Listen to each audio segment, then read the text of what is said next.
He was a single-dad CEO helping a friend on a blind date. He never expected to fall for a poor girl at first sight. The late afternoon sun streamed through the tall windows of Alex Carter's penthouse, casting a golden glow across the living room where toy blocks littered the floor and a half-eaten apple rolled off the coffee table. His 3.5-year-old daughter, Ellie, giggled from within a makeshift pillow fort, while Alex, dressed in rolled-up sleeves and dress slacks, crouched beside her, intently assembling a tiny wooden duck puzzle.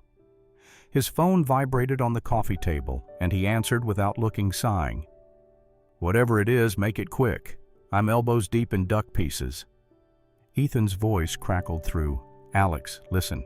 I need a favor. You always need a favor, but I can't make it to a blind date tonight. Can you just fill in for me?" Alex froze, processing the request. "You want me to go on a date for you?" "She's expecting someone. You just have to show up," Ethan insisted as Alex looked at Ellie, who was now placing a sticker on his shoe. He conceded, "Fine, but I'm bringing my daughter." A shocked, "What?" "No," came from Ethan, to which Alex retorted, "Let's see how long she sticks around when she finds out I brought a 3-year-old, before hanging up. Ellie looked up, asking, "Where are we going, Daddy?" Alex stood, scooping her into his arms, and replied, "To meet a very pretty lady." "Is she nice?" Ellie inquired, to which he muttered, "I doubt it, but I'm not going for me." Ellie giggled, then asked, "Can Bunny come?" "Of course," he affirmed. "Bunny's essential to the mission." He dressed her in a soft blue dress with yellow flowers, then slipped on a blazer himself, and 15 minutes later they were headed downtown, traffic crawling as the city sparkled into evening. Half a block from the restaurant, Alex slowed his car, alerted by the sound of raised voices. A woman was calmly but firmly insisting, "I gave you a 20. The fare was 12. You owe me change." The taxi driver snapped back, "You gave me a 10. The young woman had golden hair pulled into a messy braid and wore a beige coat that seemed too thin for the weather, carrying a canvas tote bag that looked well used. Her cheeks were flushed, perhaps from frustration or embarrassment. Alex quickly parked, getting out with Ellie in his arms, and asked, "Is everything all right here?" The driver merely shrugged, stating, "She's short." Without a moment's hesitation, Alex pulled a 20 from his wallet, handed it to the driver, and said, "That should cover it." The driver snatched the bill and immediately drove off. The woman turned to Alex, her eyes wide, stating, "You didn't have to do that. You were stuck, but I had it handled." Alex adjusted Ellie on his hip, responding dryly, "Sure looked like it." He turned to leave, but she held out a crumpled dollar bill. "Take this," she urged. He blinked, asking, "Why?" She replied simply, "I don't like owing strangers." He looked at her, truly seeing her, noting the quiet pride in her stance. She wasn't just being polite, she genuinely meant it. He took the dollar, offering a quiet, "Thanks." As they walked away, Ellie whispered, "She was pretty," causing Alex to tighten his grip on her and caution, "Don't get any ideas, kid." Yet his own mind was already elsewhere, fixated on something about the girl with the stormy eyes and the dollar bill, and he had no idea why. The maitre d' at Larry Vage looked only mildly surprised when Alex arrived, holding the hand of a bouncing toddler dressed like springtime, with Bunny tucked under one arm. Ellie's excitement was palpable, while Alex looked like he had already made up his mind to be unimpressed. "This way, sir," the maitre d' said, leading them to a small corner table set for two. Alex raised an eyebrow, stating, "We'll need a booster seat." As they approached the table, Alex stopped short, his gaze landing on the woman sitting alone, hands folded neatly in her lap. It was the girl from the taxi. Her golden hair was now tucked into a neater braid, and her beige coat was replaced by a simple navy dress.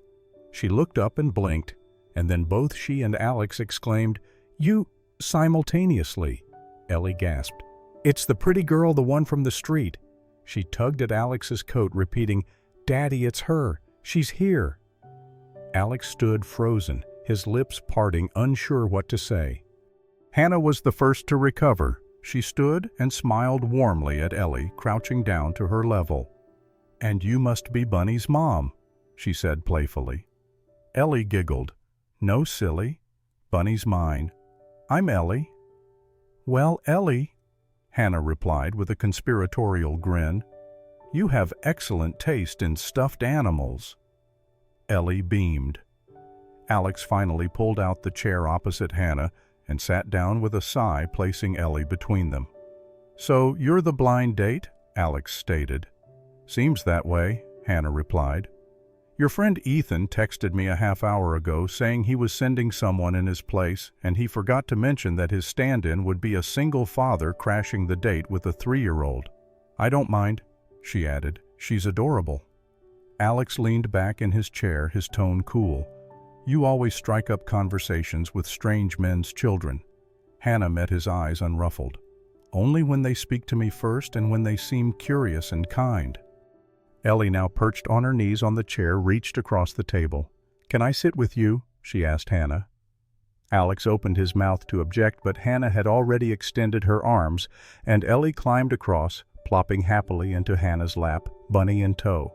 Alex blinked, remarking, "She usually doesn't do that." "She probably knows I won't make her eat anything green," Hannah teased, tickling Ellie's side gently. Ellie squealed with laughter, the sound echoing around the quiet dining room like a bell. Alex watched, arms folded, not entirely sure what to make of it. This was not how tonight was supposed to go. He was supposed to make things awkward, uncomfortable, and drive this woman away. Instead, Ellie had clearly decided Hannah was her new best friend. He looked at Hannah. She was focused entirely on Ellie, her face, soft eyes warm, every movement gentle but confident. She didn't seem like someone trying to impress a rich man. She seemed like someone who genuinely liked kids and was good with them. Alex cleared his throat. "You're taking this very well." She looked up amused. "Should I be offended?" "Most women would react differently." "I'm not most women." "No," Alex said quietly. "You're not." They ordered food, grilled cheese for Ellie, soup, and salad for Hannah, and steak tartare for Alex, though he barely touched it. He spent more time watching the girl across from him break pieces of bread for Ellie and ask about her favorite cartoon. Hannah never once asked Alex about his company, his penthouse, or his net worth. When she asked about Ellie's favorite bedtime story, Alex almost choked on his water. "You're good with her," he admitted finally. "I like kids. They make more sense than adults most days." Ellie nodded solemnly. "Adults forget to have fun." "They do," Hannah said, brushing Ellie's hair from her forehead. Alex glanced away, unsettled by the sudden warmth in his chest. This was not what he expected, and that somehow bothered him the most. Alex didn't eat much during dinner. The salmon on his plate sat mostly untouched, growing cold, his fork still. His gaze, however, kept drifting toward the other side of the table, where Hannah was now carefully wiping the corners of Ellie's mouth with a napkin, her expression patient and soft. Ellie giggled. "That tickles." "Oops, my apologies," Hannah said with a grin, gently dabbing her cheeks. "But I can't let your jelly smile win." Ellie beamed. "Can you tell me more about the panda?" Alex blinked. Hannah glanced at him as if asking permission. He gave a brief nod, though he didn't say a word, watching her not suspiciously now, but with something else, a shift that even he could feel. Hannah turned back to Ellie. "Well, the panda was afraid of climbing the honey tree because it was very tall." "But guess what?" "What?" Ellie leaned forward, eyes wide. "She did it anyway because sometimes the sweetest things come after the scariest climbs." Ellie clapped her hands in delight. Alex leaned back slightly, arms folded. "You come up with those on the spot." Hannah shrugged lightly. "I work with kids. Improvisation is part of survival." "And how did you end up doing that?" he asked, his tone still measured but no longer biting. "I started at the center about 2 weeks ago," she replied, then smiled wistfully. "After my brother moved out, I needed something steady again. I used to do a lot of babysitting when we were younger." Alex raised an eyebrow. "Brother?" Hannah nodded. "He's 18 now. I basically raised him. Our parents died in a car accident when I was 20. I was in college at the time, had a full scholarship, but I dropped out. Someone had to take care of him." There was no self-pity in her voice, just fact. "And the cupcakes?" he asked. "That's my late-night hustle," she said with a wink.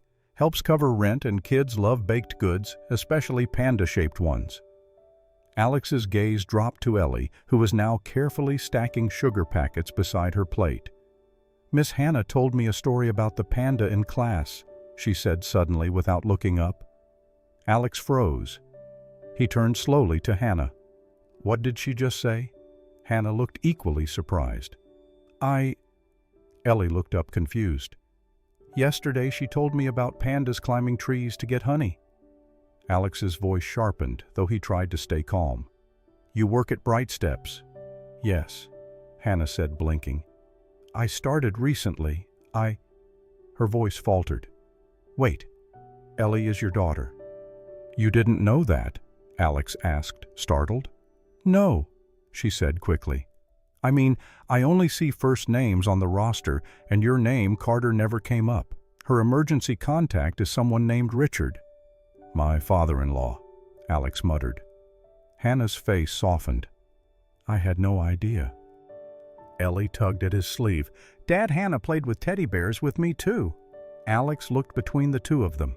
His original plan had been to ruin this dinner, bring Ellie, make the whole thing awkward.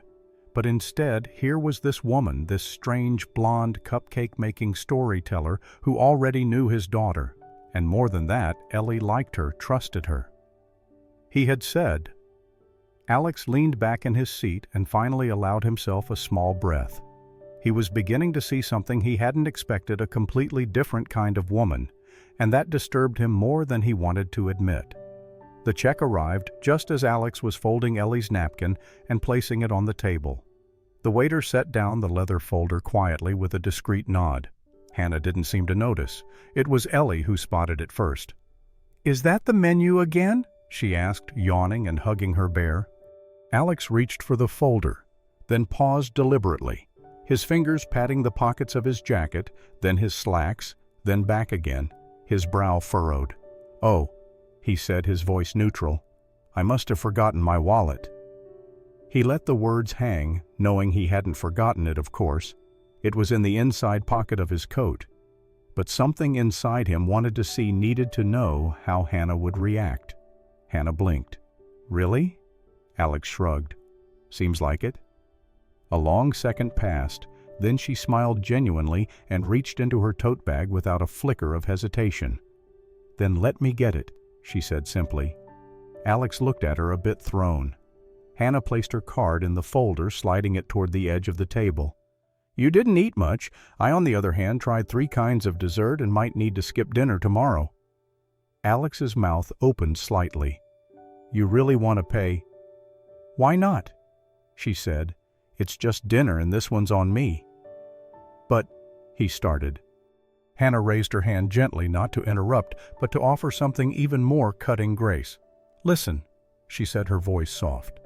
"I don't know what kind of women you're used to meeting, but I'm not here for anything but honest conversation and maybe a good slice of cake, which, by the way, you let me steal from your daughter's plate." Alex chuckled, though it was mostly breath. Hannah leaned forward slightly. "It's just dinner, Alex. Let me do something nice." And in that moment, something cracked. Not in a painful way, more like something deep within him shifted like a dam, loosening around a corner he never noticed before. He had met so many people who wanted something from him. Deals, contracts, opportunities, connections. Women who smiled too easily at his title and watched his watch more than his eyes. But Hannah Moore, who worked 2 jobs, raised her brother, and told stories about pandas to his daughter, just wanted to cover dinner because in her eyes she had eaten the most. He couldn't remember the last time someone had been kind to him without an agenda. "I'll pay next time," he muttered. Her eyes flicked to him with quiet amusement. "We'll see." Outside the restaurant, the air had cooled into that gentle kind of dusk. Streetlights blinking awake, cars humming steadily by, and the faint scent of warm bread from a bakery down the block. Alex opened the passenger door of his car, motioning to Hannah. "Let me drive you home." But Hannah stepped back. "Thank you, but I'd like to walk." He frowned. "Walk?" She nodded.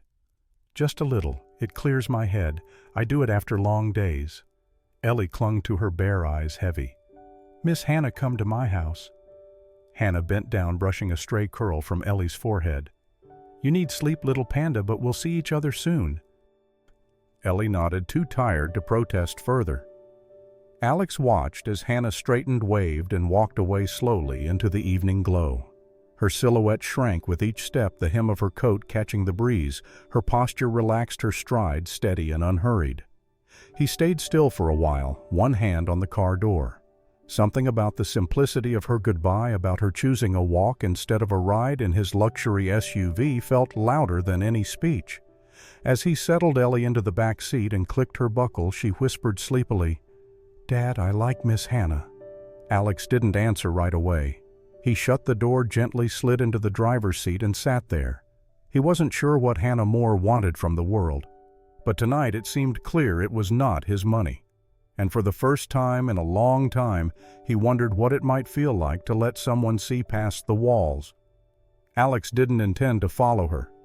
He told himself that as he buckled Ellie into her seat, as he told Thomas to take the long route home, as he watched the faint figure of Hannah disappear around the corner. But something in him tugged, not suspicion, not curiosity, but concern. The idea of her walking alone in this city past nightfall without a coat thick enough or a car waiting at the curb, he couldn't shake it. So he told Thomas to circle once, then again. "Keep your distance," he said quietly. A few minutes later, they spotted her ahead, walking down a side street lined with shuttered stores and flickering street lamps. She walked briskly, but not hurried, her tote bag bouncing slightly with each step, her hands deep in her coat pockets. She stopped at an old building, a faded red brick walk-up with chipped paint on the stair rail and vines climbing the rusted gate. Alex lowered the window slightly, watching as she climbed the stairs, 1, 2, 3, 4 full flights. No elevator, no doorman, just a buzzing intercom that barely crackled. When she disappeared inside, he stayed. The building faced an alley with a fire escape, and a dim light spilled out from her fourth-floor apartment. Through the window he could see her in a small kitchen barely wide enough for one person to move freely. She poured water into a kettle, then pulled a bowl from a cabinet above the sink. Minutes later she was slurping instant noodles over the counter, one leg tucked underneath her. He should have looked away, but then she did something that stopped him. She opened her bag and pulled out a small, worn planner. The pages were full of colorful notes, stickers, and paper clips, and next to her was a half-graded stack of papers. She scribbled something with a purple pen, then added a small panda sticker to a corner of one sheet. Ellie, his daughter, had brought home one of those stickers last week. Then she reached into a drawer and pulled out a sock, torn at the toe. She threaded a needle with practiced fingers and began stitching it closed, humming quietly. A sock. She was repairing her socks. Alex looked down at his own hands. Cufflinks, watch-tailored coat. In that moment something inside him shifted again. It wasn't pity, it wasn't guilt, it was admiration and something he didn't want to name. "Drive," he told Thomas softly. That night he couldn't sleep. He tucked Ellie in, turned off the lights, and lay in bed staring at the ceiling. His mind replayed the sound of Hannah laughing at dinner, the way she wiped Ellie's mouth with the corner of a napkin, the way she had said, "Let me pay," as if it were the most natural thing in the world. Who was she? And why could he not stop thinking about her? By sunrise, Alex sat at the kitchen counter sipping black coffee he hadn't even tasted. Then he did something wildly unlike himself. He opened his laptop and found the website printed on the corner of Hannah's planner. More goodies. A tiny online bakery with hand-drawn logos and poorly cropped pictures. Half the items were marked "sold out," but all of them looked delicious. He created a fake profile, used a random name, and placed an order for 12 boxes of cinnamon shortbread and lemon raspberry loaves, plus 15 packs of chocolate chip cookies. He clicked "Rush Delivery," then sat back, not to impress her, not to rescue her, but just to remind her in some small way that someone out there believed in what she did. Ellie woke late that morning rubbing her eyes as she clutched her bear and wandered into the kitchen. "Don't like that," she mumbled. Alex turned, crouched beside her. "Good morning, Ellie Bean." She climbed into his lap, then, in that sweet little voice that always caught him off guard, she asked, "Did Miss Hannah get home okay? Was she cold?" Alex blinked. He looked at his daughter, who somehow already cared for someone she barely knew. "I hope not," he whispered, kissing her forehead. But he knew he had watched her entire walk, and still her question echoed louder than anything else in his heart. Was she cold, and why did he care this much? For a few days, things had felt easy. Texts exchanged late at night, quick coffees before work, a quiet lunch at a park bench while Ellie chased pigeons. Nothing official, nothing spoken aloud, but something gentle had begun to bloom. And then she disappeared. No replies, no calls, just silence. At first, Alex assumed she was busy, then maybe sick. By day 3, he was pacing in his office, rereading her last message from 2 nights ago. "Today was nice. Ellie's panda story made me laugh. Sleep well, Alex." It had been the first peaceful sleep in months, but now the quiet was deafening. By the end of the week, when a small cream envelope arrived at the Pierce Industries front desk with his name written in careful script, he knew. He opened it alone in his office. "Alex, I didn't know how else to say this, and I figured a letter was more honest than vanishing. You are a good man, a kind man, one who makes his daughter feel safe enough to nap on someone's shoulder in the middle of a busy restaurant. But I am not the kind of woman who belongs in your world. I don't own a single dress that costs more than what I make in a week. I have to think twice before using the dryer in winter. I patch my socks. My dreams are practical, not grand. You are skyscrapers and corner offices and plans made 5 years in advance. I am temporary.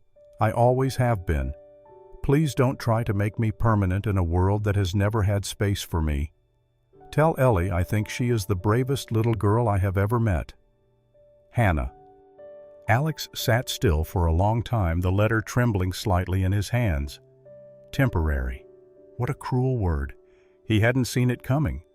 The way she had smiled at Ellie, the way she had looked at him when she thought he wasn't watching. She had never seemed uncertain before.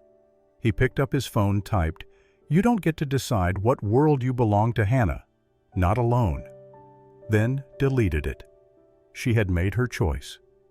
Later that night, Ellie climbed into his lap with her usual enthusiasm, her bear in one hand and a crumpled paper flower in the other.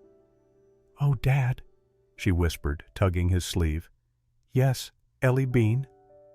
"Is Miss Hannah mad at me?" Alex's breath caught.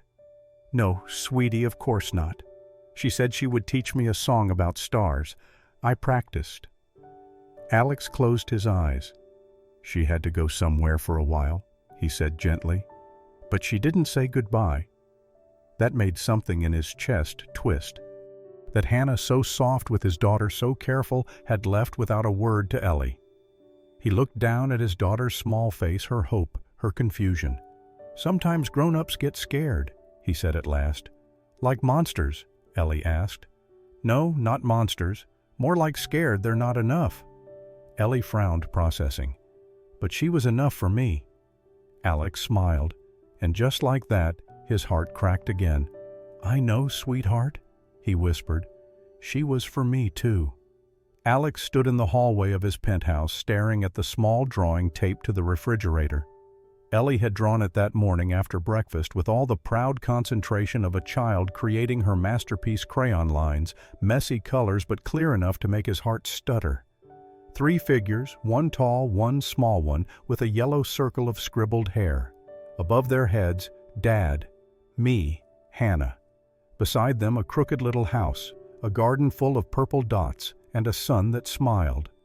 He hadn't been able to speak for a full minute after Ellie handed it to him. "I drew our family," she said, "even if Miss Hannah is far." Now, hours later, the image haunted him. Family. It was a word that used to mean only pain. After Claire died, he told himself love was something he didn't deserve again. He had tried so hard to save her, doctor after doctor, hospital after hospital, and in the end, she had gone with fear in her eyes. She had squeezed his hand and whispered, "Take care of our girl." But there was more she didn't say. Words she had never had time to speak. Dreams she had never gotten to live.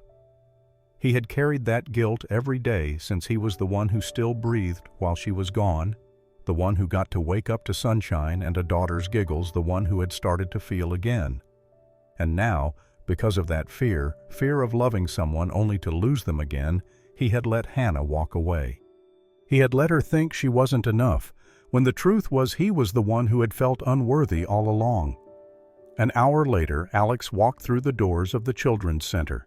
The smell of finger paint and soap greeted him, the walls lined with cheerful posters and tiny coats.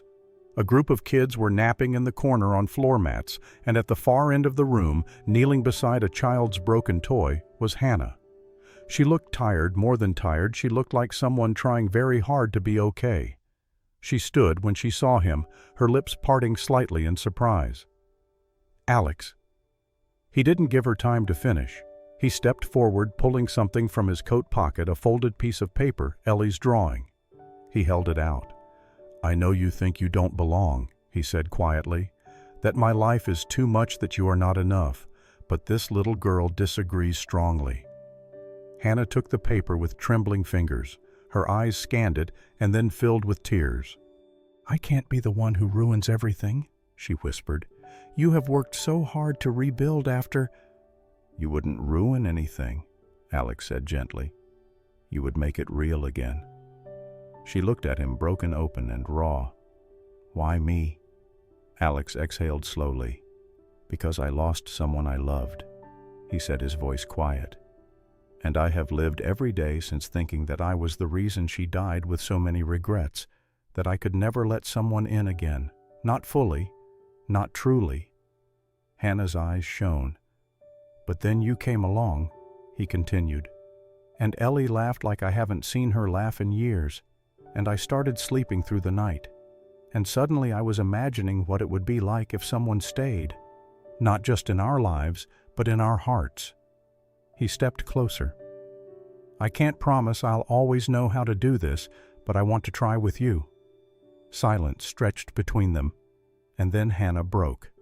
She crumpled forward into his arms, the drawing pressed between them like a fragile little hope. Alex held her, not as a man rescuing someone broken, but as someone finally brave enough to admit he needed saving too. "I never wanted anything from you," she whispered into his shoulder, "except the chance to be seen." "I see you," he said. "Even the parts I didn't want to face, especially those." Outside, it started to rain, but inside, for the first time in years, Alex felt warmth spread through the cracks. The community library was warmer than usual that Saturday morning. Sunlight streamed through tall windows, casting golden beams across the children's section, where a group of little ones sat cross-legged on a colorful rug.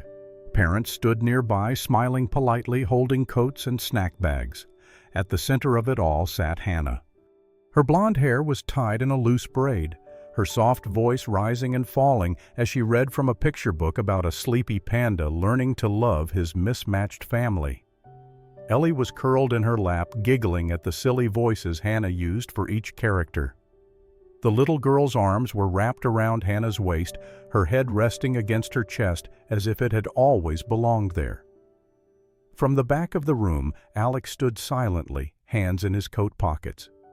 He watched as Hannah pointed to the drawings in the book, engaging every child with ease, pausing when one asked a question, laughing with another.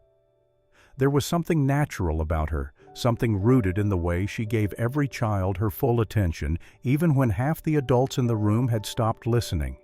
When the story ended, the children clapped, a few parents joining in. "Thank you, Miss Hannah," someone said. Hannah smiled. "Thank you for letting me share the morning with you."